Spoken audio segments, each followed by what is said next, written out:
이 시대의 가장 위대한 지성인 중에 한 사람으로 꼽히는 아주 오래전에 유명한 철학자죠. 아리스토텔레스라는 사람이 있습니다. 이 아리스토텔레스는 아주 유명한 말을 남겼죠. 인간은 사회적 동물이라는 말입니다. 이것은 인간의 특성을 적절히 표현하는 말로서 철저히 독립적인 개인으로 있는 이 땅에 있습니다. 그러나 사회 또한 공동체를 형성하며 살아갈 수밖에 없는 그러한 필연적인 존재라는 뜻입니다. 쉽게 정리하자면 관계가 매우 중요하다는 것이죠. 관계는 기본입니다. 여러분, 사람은 관계를 통해서 한 가정을 이룹니다. 그리고 한 집단을 이루고요. 또 여러 공동체를 이루며 살아가고 있습니다. 우리가 먼저 태어나면서 부모와 또 자식과의 관계, 형제 간의 관계가 이미 형성이 되어버립니다. 예를 들어 가게를 운영하는 사람에게는 이 오너와 또 직원과의 관계가 형성이 되죠. 그리고 학교에서는 스승과 제자의 관계가 형성이 되는 것입니다. 모든 것이 관계로부터 시작해서 관계로 마치게 됩니다. 오늘 이 사도행전의 말씀도 여러분 역시 이 관계에서 비롯되었습니다. 바로 누가와 데오빌로라는 사람과의 관계입니다. 여러분, 두 사람의 관계로 인해서 누가복음이라는 책이 나왔다면 믿으시겠습니까? 그리고 이 두 사람의 관계가 무익어서 사도행전이라는 책이 나왔습니다. 그리고 이 두 사람의 관계의 성숙으로 인해 초대교회에 놀라운 부흥의 단초가 되었다면 여러분 과연 믿을 수 있겠습니까?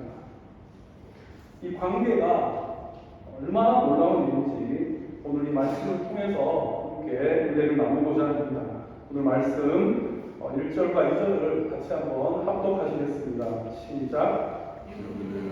제가 먼저 쓴 글에는 무릇 예수께서 활동하시며 가르치시기를 시작하신부터 그가 택하신 사도들에게 성령으로 명하시고 인천하신 역한 예의를 기록하였노라. 사실 성경에 딱 두 번 나오는 생소한 인물입니다. 데오빌로라는 사람은 이름만 두 번 등장합니다. 그러나 누가는 잘 알고 있죠. 여러분, 이 사도행전의 소망은 바로 누가가 데오빌로라는 이 한 사람의 이름을 부르며 시작을 알리고 있습니다. 데오빌로여, 내가 먼저 쓴 글에는, 자, 성경은 그 시작절인 1장 1절이 매우 중요합니다. 데오빌로여, 내가 먼저 쓴 글에는, 그 먼저 썼던 글에는 어떠한 내용이 있었는가 하면 바로 예수께서 행하시고 또한 가르치시고 시작하신부터 승천하신 날까지의 일을 기록하리라고 합니다. 여러분, 이것이 바로 무슨 책일까요? 예수님에 관한 이야기죠. 바로 누가복음입니다. 누가는 이 사도행전 이전에 쓴 책에 대해서 사도행전 서부에 언급을 하고 있는 것입니다. 여러분, 과연 이 두 사람이 어떠한 관계이길래 누가복음과 또한 사도행전에 등장하는 것일까요? 관계로부터 시작되었다는 것입니다. 여러분, 우리가 최초의 관계 누가 있습니까? 창세기 1장에 보시면 아담과 하와가 등장합니다. 하나님께서는 최초의 사람이 아담을 위해서 하와라는 여자를 돕는 계필로 만들어 주셨습니다. 우리가 한번 상상을 해보시면 아담과 하와가 에덴 동산에서 아주 행복한 시간을 보냈을 것으로 사료됩니다. 물론 선악과를 나눠먹기 전까지는요, 이들에게 행복한 삶의 경계가 있었다면 그것은 바로 선악과였습니다. 여러분, 콩 한 쪽도 나눠 먹는다는 그러한 관계 가운데 금지된 나무 열매를 그들은 사이좋게 또한 보기 좋게 나눠 먹었습니다. 그 사실을 보면 그 관계는 매우 친밀한 관계였다는 것을 우리는 유추할 수 있죠. 그러나 그 덕분에 하나님의 하나님과의 관계는 오히려 멀어지게 되었습니다. 여러분, 주님과 관계가 단절되었을 경우에 과연 우리 삶에 어떠한 영향을 미치는가 봤더니 행복하지 않더라는 것입니다. 이것은 아담과 하와의 삶을 통해서 입증된 사실입니다. 그리고 성경이 말하고자 하는 진리입니다. 여러분, 불순종으로 인해서 아담과 하와는 행복했던 에덴 동산에서의 삶이 끝나고 광야의 고통스러운 삶으로 완전히 뒤바뀌게 되었습니다. 그러므로 행복의 비결은 결국 우리가 얼마나 하나님과 화목하느냐 또한 단절되느냐에 따라서 달라진다는 것을 성경은 말씀하고 있는 것입니다. 오래전에 10년도 된 것 같습니다. 제가 경기도 이천에 위치한 에덴 낙원이라는 곳을 다녀온 적이 있습니다. 이름만 들어도 여러분 어떤 곳인지 감이 오시나요? 네, 에덴 낙원입니다. 지금은 소환교회 원로 목사님이신 곽선희 목사님을 모시고 목회 관련 세미나차 에덴 낙원으로 올라가게 되었습니다. 함께 1박 2일의 시간을 보냈는데 자연과 더불어 경관과 시설이 정말로 참으로 낙원 같다는 생각이 들 정도로 너무나 아름다운 곳이었습니다. 그런데 문득 이런 생각이 들었습니다. 죽고 나서 이 아름다운 곳에 내 이골이 있다 한들 그게 과연 나에게 어떠한 의미가 있을까라는 생각이 들었던 것이죠. 사실상 세상과의 모든 관계를 단절하고 우리가 예비한 저 천국으로 입성을 하게 될 것입니다. 그런데 이곳은 과연 누굴 위한 낙원일까라는 생각이 문득 들었습니다. 물론 남겨진 가족들에게는 조금의 위안이 되겠지만 우리 아담과 하와가 머물렀던 이 에덴 동산은 분명히 하나님께서 사람을 위한 낙원으로 만들어 주셨습니다. 그러나 주님과 관계가 단절된 그 이후에 성경은 그곳을 더 이상 낙원이라 표현하지 않았습니다.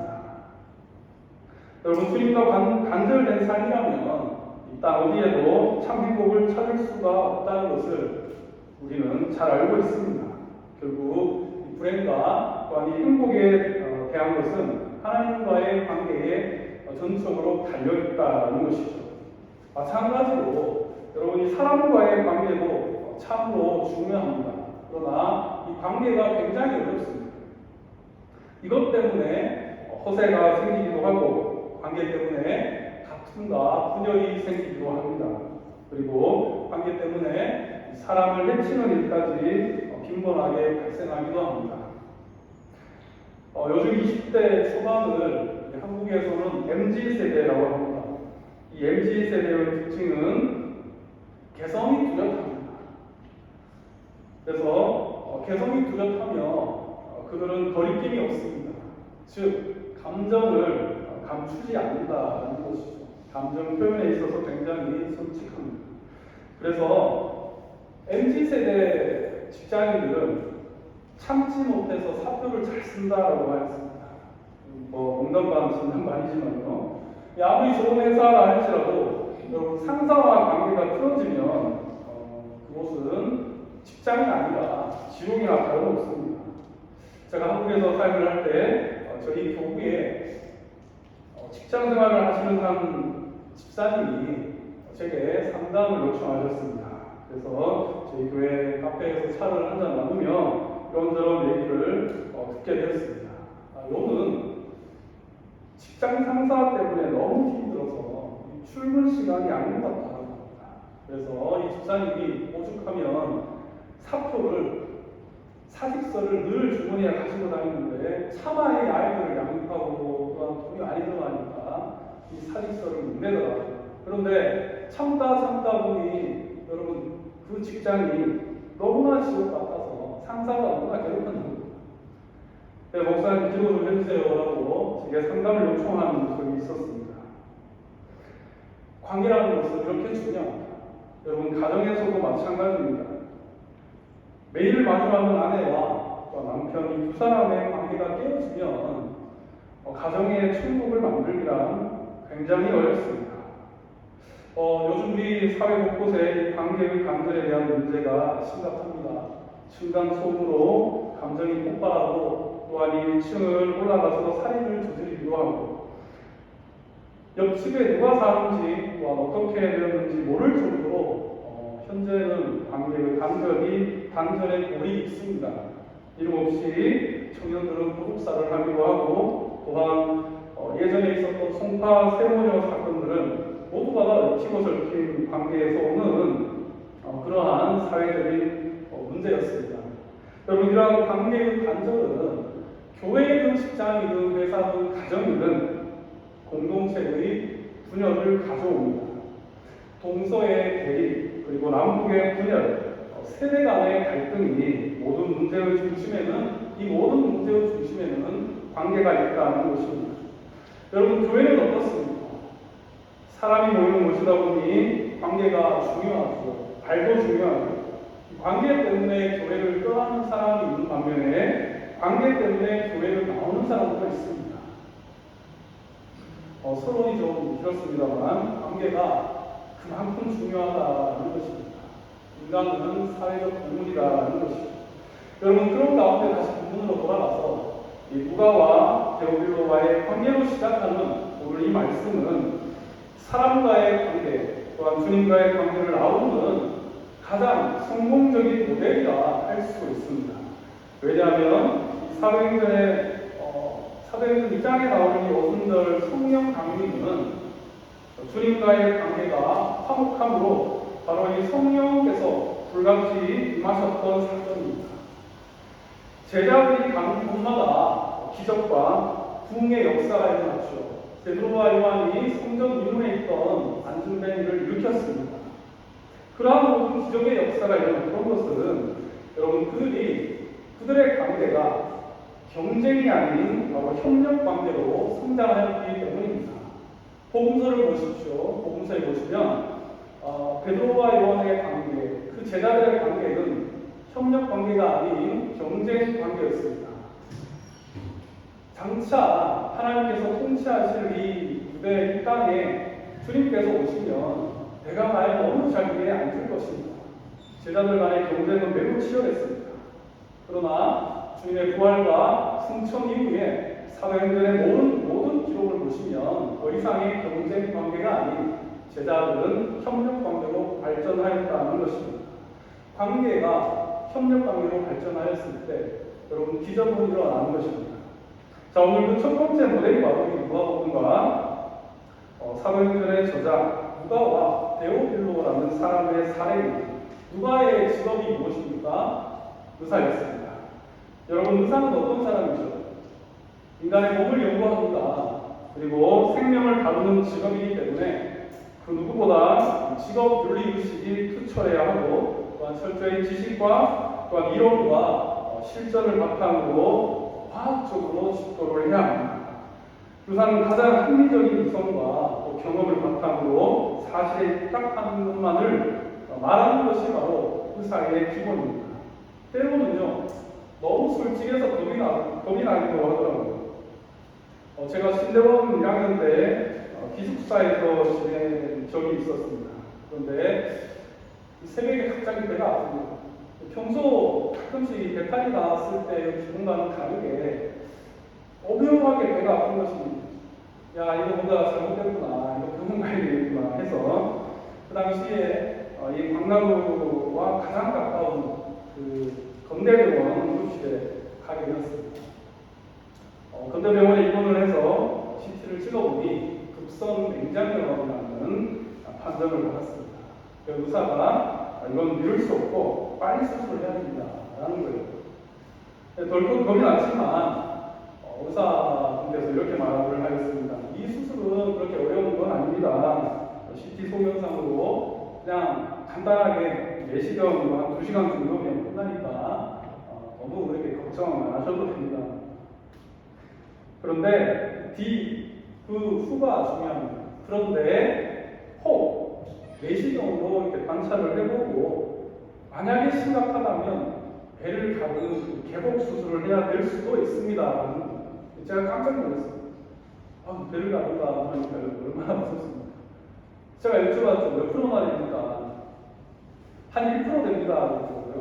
100명 중에 한 명은 내시경을 했다가 이게 커지니까 개복을 하는 경우가 있었다고 합니다. 여러분, 이 1% 때문에 굉장히 두렵더라고요.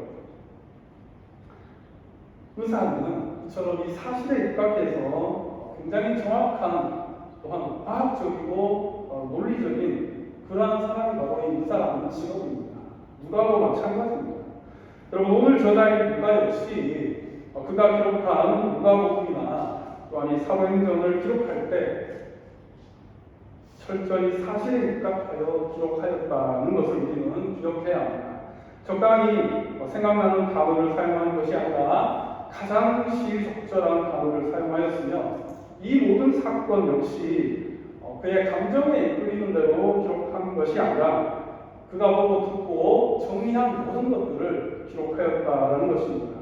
하나님은 이런 누가를 성경의 저자로 누가복음과 사도행전의 저자로 사용하셨습니다. 이런 저자의 성향을 우리가 이해한다라고 하면 우리가 1절을 다시 보았을 때 데오빌로요, 내가 먼저 쓴 글에는 두 가지 핵심점이 많이 나오죠. 첫 번째는 바로 데오빌로요라는 것입니다. 대조적으로 우리가 찾아볼 것은 누가복음 1장 1절입니다. 누가복음 1장 1절을 잠시만 좀 찾아서 같이 독독하시겠습니다. 누가복음 1장 1절입니다.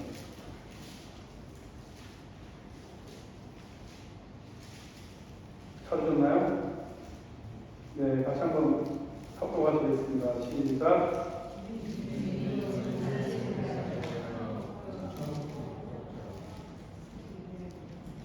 네, 그 1장 1절에 보시면 소제목이 있죠. 소제목이 뭐라고 되어 있습니까? 데오빌로 가카여라고 되어 있습니다. 여러분, 뭐가 다른지 다른 점을 찾으셨습니까? 네, 먼저 기록한 이 누가복음에는 똑같이 데오빌로라는 사람이 언급되어 있지만 우리는 한 가지 차이점을 발견할 수 있습니다. 그것은 바로 호칭입니다.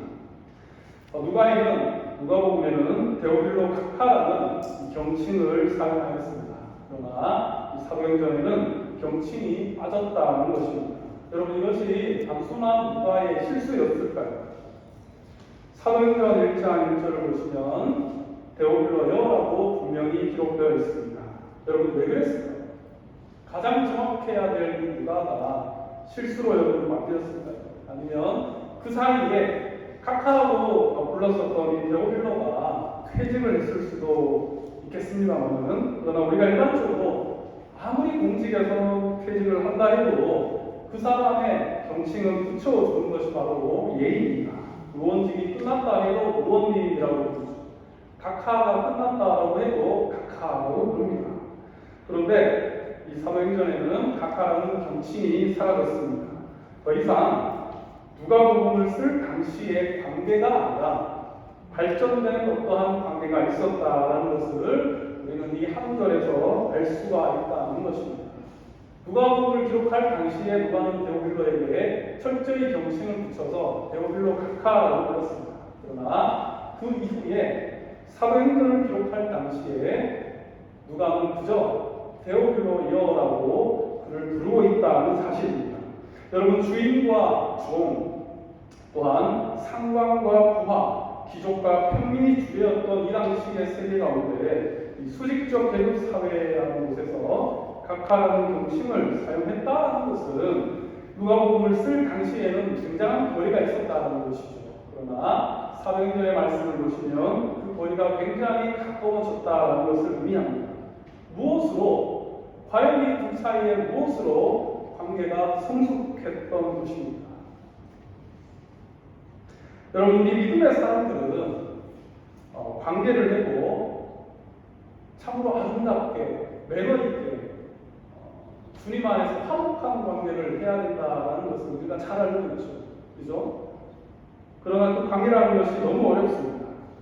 자, 본문을 살펴보았을 때 데오빌로는 복음에 굉장히 관심이 있었던 사람이었습니다. 누가복음을 살펴보면 그는 예수님께서 어떠한 일을 행하셨는지에 대해서 매우 궁금했었던 사람이었습니다. 고위직이었습니다. 그에 반해 이 누가라는 사람은 그 복음을 데오빌로에게 알리기 위해서 오직 데오빌로 한 사람에게 집중하기 위해서 누가복음을 기록하게 되었던 것입니다. 그리고 이들의 관계는 복음으로 발전하였습니다. 오직 복음으로 성숙하게 되었습니다. 그래서 이 사도행전에서는 바로 각하를 빼고 친근하게 배경을 불렀다라는 것, 바로 관계의 성숙을 의미하는 것입니다. 그만큼 가까워졌다, 친밀해졌다, 사귐이 있다라는 것이죠. 관계의 친밀함과 이 성숙함이 바로 여기에 있는 것입니다. 우리 믿음의 사람들은 여러분 관계를 해도 이 누가와 데오빌로처럼 멋있게 관계를 하시기 바랍니다. 저도 물론 늘 배우면서 살아갑니다. 사람과 사람의 관계가 때로 힘들고 어렵죠. 그러나 성숙해지고 우리가 깊어지기 위해서는 바로 오늘 누가처럼 진심을 담으시는 겁니다. 복음의 진심을 가지고 데오빌로에게 편지를 썼었던 이 누가처럼 신분 부활을 막론하고 여러분 우리가 복음으로 한 사람을 품게 된다면 교회의 부흥도 이 관계로부터 시작이 되고 모든 기적도 이 관계로부터 시작되는 줄로 믿습니다. 먼저 그리스도를 만났던 누가와 데오빌로에게 시간을 할애해가면서 편지와 글로 손을 내밀었었던 것처럼 여러분 이 교회의 공동체도요 마찬가지입니다. 내가 먼저 손 내미는 성숙한 누가와 같은 한 사람이 있다면 이 공동체는 아름답게 부흥할 줄로 믿습니다. 우리 모두는 누가가 되어야 합니다. 먼저 복음을 경험한 우리 모두가 누가라면 우리 주변에 한 사람의 데오빌로와 같은 그러한 수많은 사람들이 있다는 것을 여러분 찾으시고 기억하시기 바랍니다. 그렇다면 오늘 누가가 이 데오빌로에게 전하는 것은 무엇이겠습니까? 두 사람의 연결고리는 돈도 명예도 아닌 오직 복음이었습니다. 데오빌로여 내가 먼저 쓴 글에는 누가복음을 이야기하죠. 예수께서 행하시고 가르치시기를 시작하신부터 그가 택하신 성도에게 성령으로 명하시고 승천하신 날까지의 일을 기록하였습니다. 예수께서 행하시고 가르치셨던 공생의 그의 모든 사역들, 주님의 못 박히심과 부활, 그리고 승천하신 이 모든 구원의 복음을 누가는 데오빌로에게 가감없이 가장 정확하게 글로써 전달하였던 것입니다. 이를 통해서 두 사람의 결이 이루어지고 하나가 되었습니다. 여러분 이 복음이 어떻게 누가와 데오빌로와의 관계를 성숙한 관계로 발전시킬 수 있었을까? 복음에는 어떠한 영향력이 있을까? 그것은 바로 복음은 모든 것을 평준화시키는 영향력이 있습니다. 힘이 있습니다. 평준화라는 것은 똑같다는 것이죠. 쉽게 말해서 간단합니다. 나와 너가 우리가 결국에는 수준 차이가 다 똑같다는 것입니다. 똑같이 형편과 똑같은 형편과 처지가 되는 것입니다. 복음이라는 돌 앞에 우리 모두는 죄인이었기 때문이죠. 여러분 마치 농부가 제기로 밭을 갈 때 자갈과 또는 가시와 잡초가 섞인 풀이 무성한 그 밭을 제기로 갈아 엎어버리게 되면 언제 그랬냐는 듯이 다 똑같은 밭이 되어버립니다. 이렇게 교통 정리가 되어버리는 것처럼 여러분 이념과 정의, 서로의 옳고 그름, 또한 가시와 엉겅퀴 같은 수많은 다른 마음들 가운데 복음의 씨앗이 들어오고 복음이 성숙하게 되고 복음의 능력이 드러나게 된다면 이 모든 것을 평준화시켜버리는 기적이 일어난다는 것입니다. 그래서 바울은 로마서 3장 21절에 이제는 율법 외에 하나님의 한 의가 나타났으니 율법과 선지자들에게 증거를 받은 것이다. 곧 예수 그리스도를 믿음으로 말미암아 모든 믿는 자에게 미치는 하나님의 의미 차별이 없느니라. 복음에는 절대로 차별이 없는 것입니다. 여러분 그리스도의 피는 우리 모두가 죄인임을 깨닫게 하였습니다. 아멘이시죠? 차별이 없습니다. 신부의 고아, 빈부의 격차, 또한 성별을 막론하고 피부 색깔을 막론하고 우리 모두가 다 똑같은 죄인으로부터 시작되었고 하나님의 은혜가 우리 가운데 역사하였다는 것입니다. 이러한 차별 없는 희생으로 말미암아 여러분 특수한 한 민족 오직 유대인에게만 있었던 이 구원이 예수 그리스도의 희생으로 말미암아 인류 모두의 보편적인 구원이 되었습니다. 그러므로 여러분 이 복음에는 차별이 없는 것입니다. 그러므로 모두가 죄인 되었었던 우리는 그리스도의 복음으로 인해 한 몸이 되었고 하나가 된 줄로 믿습니다. 이것이 바로 한인교회의 본질입니다. 모든 교회의 본질입니다. 여러분 교회는 정치로 하나 된 것이 아닙니다. 복음으로 하나 된 것입니다. 교회는 추구하는 어떠한 이데올로기적인 신념이 같아서 우리가 뭉치는 것이 아니라 오직 믿음으로 하나 된 것입니다. 이것이 바로 교회의 선거입니다. 여러분 복음이 교회를 하나 되게 하는 것입니다. 예전에 백정들이 다니는 교회라고 해서 백정교회라는 별명을 가진 교회가 종로구 인사동에 있었습니다. 지금은 이름이 바뀌었죠. 승동교회라고 부릅니다. 100년이 훌쩍 넘은 이 역사를 가진 교회를 무호 선교사라는 분이 설립을 하였습니다. 이 선교사님이 이런 말을 하셨습니다. 예수 안에는 양반과 천민의 구별이 없습니다. 왜 이런 얘기를 했냐 하면 당시에 백정들이 많이 다니는 승동교회에 양반들이 들어오게 되었습니다. 자신들이 들어오면서 우리는 도저히 백정들과 같이 앉아서 예배를 못 드리겠으니 우리 양반들만 그냥 자리를 따로 만들어 달라고 당회에 요청을 하였습니다. 이때 무호 선교사가 바로 예수 안에 차별이 있을 수 없다라고 이 말을 하게 되었죠. 예수 안에는 양반과 천민의 구별이 없습니다 라고 선포하게 되었습니다. 그랬더니만 이 양반들이 교회를 다 따로 나와서 세운 교회가 바로 홍문삭골교회라는 교회였습니다. 이 교회는 오로지 양반만을 위한 교회였습니다. 여러분 이 교회의 모습을 한번 상상해 보시기 바랍니다. 양반 외에는 다른 이들이 홍문삭골교회로 올 수가 없습니다. 복음은 보편적이고 차별이 없음에도 불구하고 교회 안에 모인 사람이 양반이니 또한 백정이니 이렇게 신분으로 구별을 하고 차별을 하고 또한 따로 공간을 만들고 따로 예배를 드리자라고 한다면 누가 가장 기뻐하겠습니까? 마귀사탄이 가장 기뻐하겠죠. 그리고 결국 갈라지고 분열이 일어날 수밖에 없는 것입니다. 이것은 성경적인 교회의 모습이 아닙니다. 예수님은 천국 복음을 증거하실 때 절대로 차별하지 않으셨습니다. 그 당시에 천대받는 사마리아 땅이라고 해서 사마리아 사람이라고 해서 주님께서는 간과하지 않으셨고 또한 유대 지도층이 있다라고 해서 예루살렘을 제외하지 않으셨습니다. 사마리아든 예루살렘이든 그가 천민이든 바리새인이든 구별하지 않고 천국 복음을 증거하셨다는 것입니다. 똑같이 여러분 진심을 다해서 복음을 증거하였습니다. 우리 모든 삶에도 여러분이 누가처럼 또한 예수님처럼 진심으로 선교하시고 진심으로 복음을 증거할 때에 그 삶에 기적과 같은 역사가 일어날 줄로 믿습니다. 신분의 고하와 또한 이 빈부의 격차, 피부 색깔을 구분하고 우리 모두 하나로 융합해서 이 천국 백성으로 만드는 것이 바로 복음의 힘이고 교회의 본질입니다.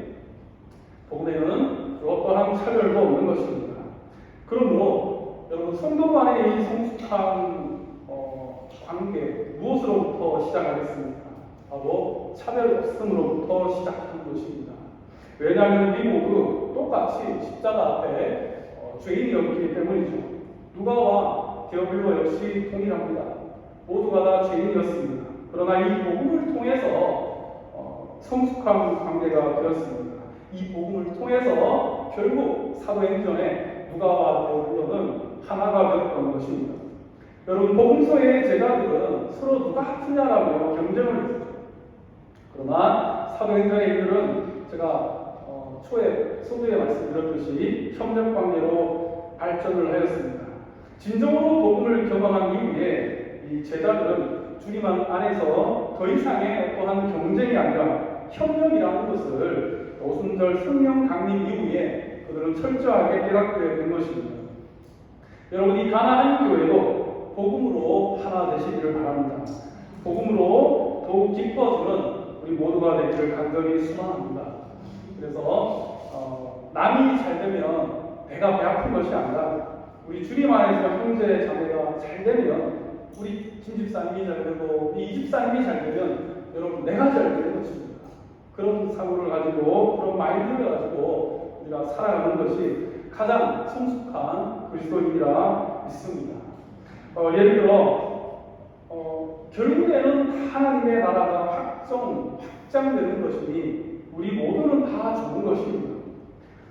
집사님 배가 만선이라고 시기하고 또한 질투하지 마시고 나는 안 돼도 나는 오늘 내가 빈손이어도 우리 집사님이라도 많이 잡았으니 뭡니까?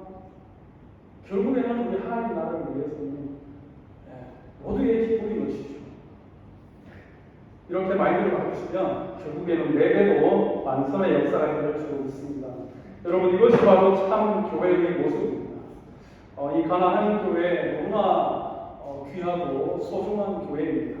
여러분, 복음으로 똘똘 뭉치시기 바랍니다. 다른 것은 깨어집니다. 오래가지 못합니다. 경쟁하게 되고 또 흩어지게 됩니다. 유익한 게 없으면 언제든 떠나고 버릴 수밖에 없습니다. 그러나 복음으로 관계하고 복음으로 뭉치게 되면 절대로 후회가 없습니다. 여러분, 오래갑니다. 관계가 깊어집니다.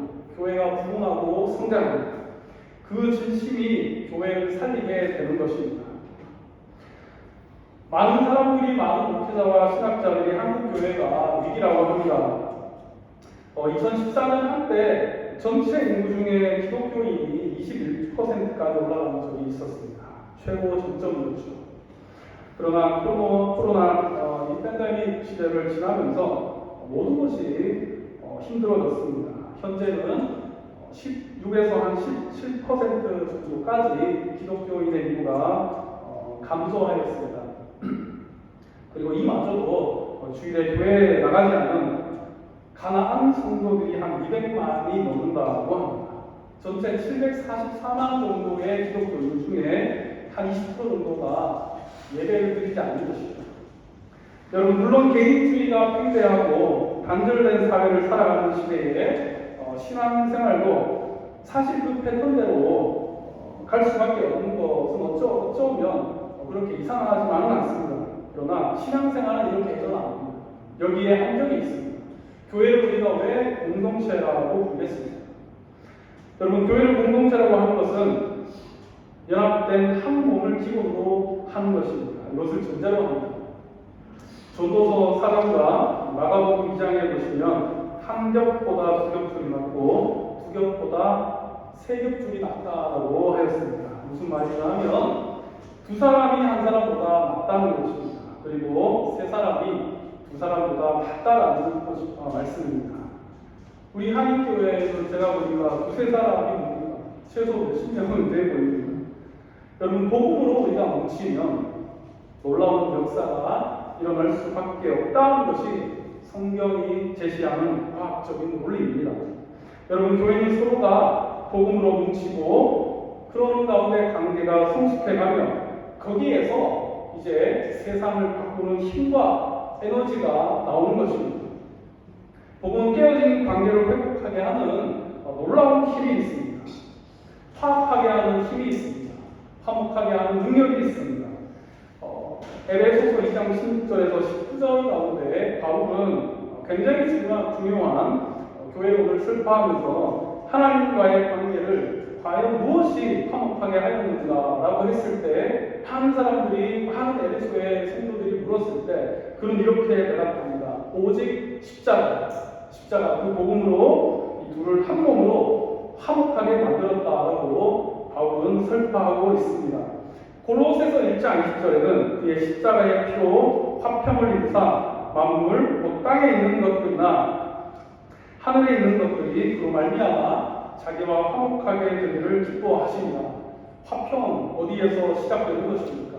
하나님과의 화목, 사람과의 관계 가운데의 화목, 여러분 어디에서 시작되는 것입니까? 그것은 오직 피의 복음으로부터 시작되는 것인 줄로 믿습니다. 화목 제물이신 그 아들, 바로 이 예수 그리스도의 피 흘리심으로 우리는 이 하나님과 화평하게 되었습니다. 화목하게 되었습니다. 이 그리스도의 피로 우리가 하나님과 화목하게 되었고, 오늘 이곳에 우리가 한 몸으로 예배를 드리고 있다는 것입니다. 이제 말씀을 마치도록 하겠습니다. 여러분, 오늘 누가와 데오빌로와의 소중한 관계를 기억하시기 바랍니다. 진심으로 또한 복음으로 형제를 대하고 복음으로 하나가 되시기를 바랍니다. 경제적으로나 또한 환경적으로 매우 녹록지 않은 이 시대를 우리는 마주하고 있습니다. 앞으로 더욱더 큰 박해와 환란의 시대가 이 기독교인들에게 우리 모두에게 다가올 것입니다. 사탄은 우는 사자같이 잃어버린 양을 찾습니다. 잃어버린 양은 공동체에서 떨어지는 양입니다. 그 양을 찾아 삼키려 하고 교회를 분열시키고 가정을 분열시키고 모든 것을 갈기갈기 찢어 놓으려고 합니다. 그러나 살 길은 간단합니다. 누가와 데오빌로처럼 여러분 복음으로 연합하시기 바랍니다. 복음으로 뭉치시기 바랍니다. 피의 복음 십자가 복음으로 하나가 되시기 바랍니다. 복음으로 우리가 하나가 되었을 때 기적이 일어날 것입니다. 교회가 부흥합니다. 성령의 역사가 나타나는 것입니다. 그렇게 될 때 그 어떠한 환난과 박해라 할지라도 천사라 할지라도 우리를 그 사랑으로부터 끊을 수도 없고 막을 수도 없으며 초대교회 부흥의 역사가 이 한인교회 가운데 일어날 줄로 믿습니다. 기도하겠습니다. 하나님 은혜를 감사드립니다. 주님 오늘 주신 이 귀한 말씀을 듣고 우리가 모든 관계 속에서 복음으로 치유의 역사가 있게 하시고 복음으로 관계가 성숙되게 하여 주시고 오직 피의 복음으로 이 교회가 하나 되게 하여 주시옵소서. 빛으로 오신 주님처럼 이 가나안을 밝히는 복음의 용사들이 될 수 있도록 하나님 은총을 베풀어 주옵소서. 예수님의 이름으로 간절히 기도드립니다. 아멘. 다 같이 일어나셔서 드린 예물 하나님께 봉헌하겠습니다.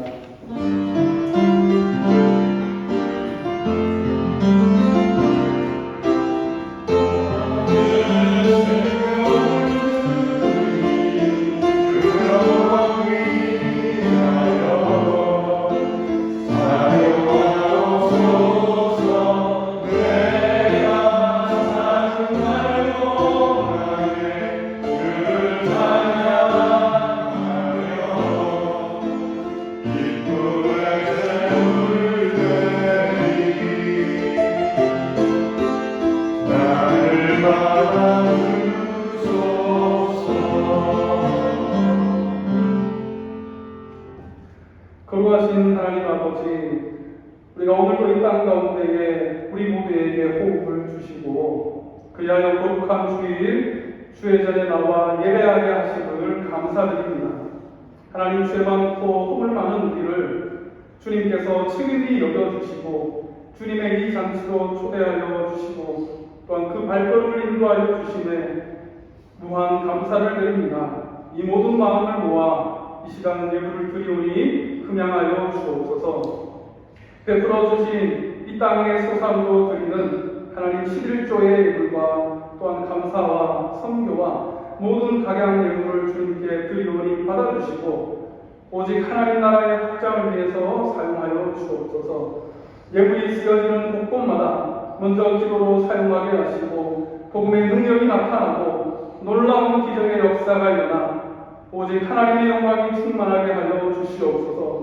감사로 예물을 드리는 주의 백성들을 기억하여 주시고 그 삶을 복되고 형통하게 하사 날마다 그 지경이 확장되고 삶의 터전이 부흥하는 은혜가 있게 하여 주옵소서.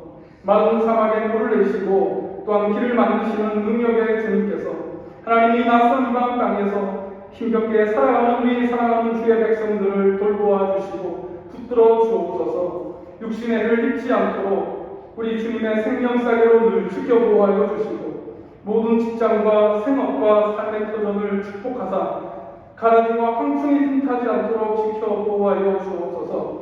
나가는 것보다 들어오는 것이 더 많게 하여 주시고 누구를 만나든지 베푸는 삶에 인색하지 않도록 주님 그 삶을 날마다 윤택하게 하여 주옵소서. 이곳에 맡겨주신 주님의 사업체들이 있습니다.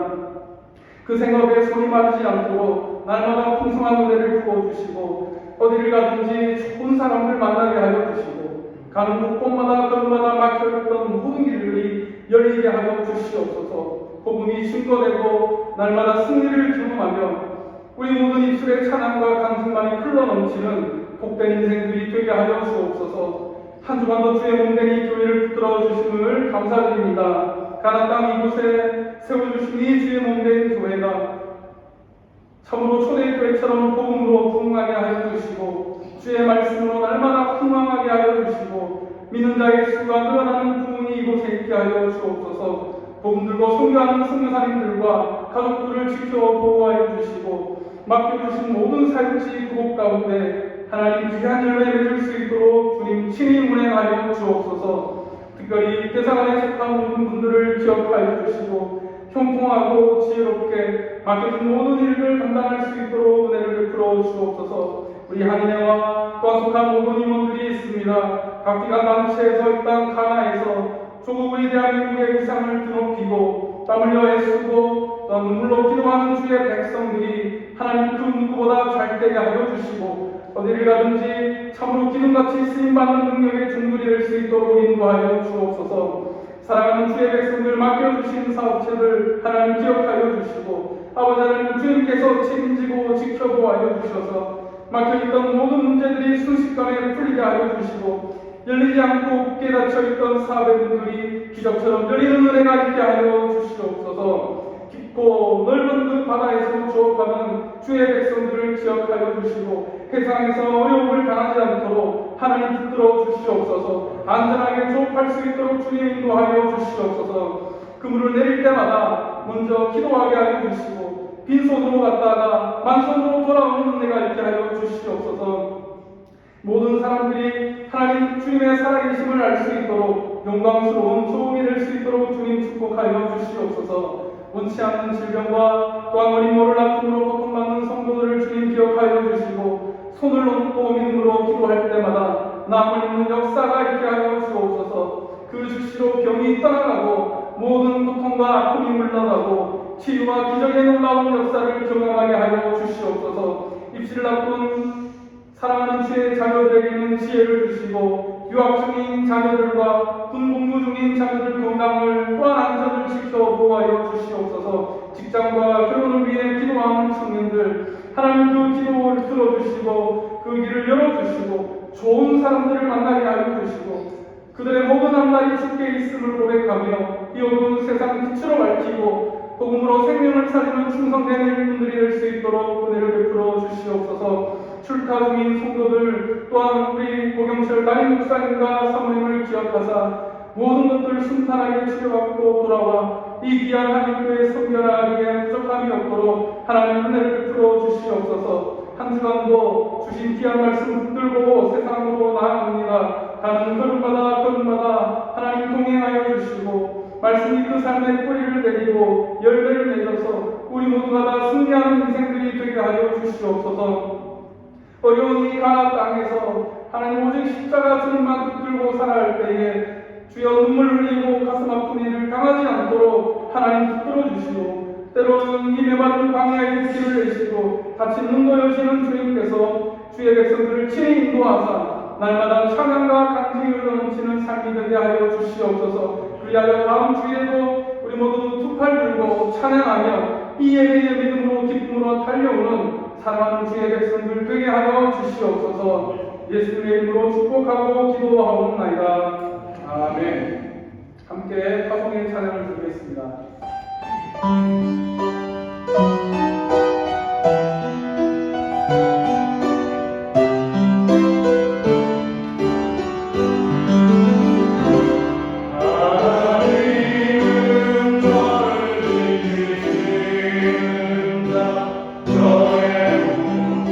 그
영감과 교통 충만하시니 능력의 말씀을 붙들고 복음으로 승리하기를 다짐하는 사랑하는 주의 모든 백성들과 자녀들 위해 또한 맡겨주신 기업들과 그에 속한 모든 직원들 위해 또한 예수님께서 사랑하시는 가나안 교회 이 귀한 디아스포라 공동체와 한인을 위해 대사관의 모든 직원들 위해 또한 복음 들고 선교하는 모든 선교사님들과 사랑하는 우리 조국 자유 대한민국 위해 이제로부터 영원토록 함께 하시기를 간절히 축원하옵나이다.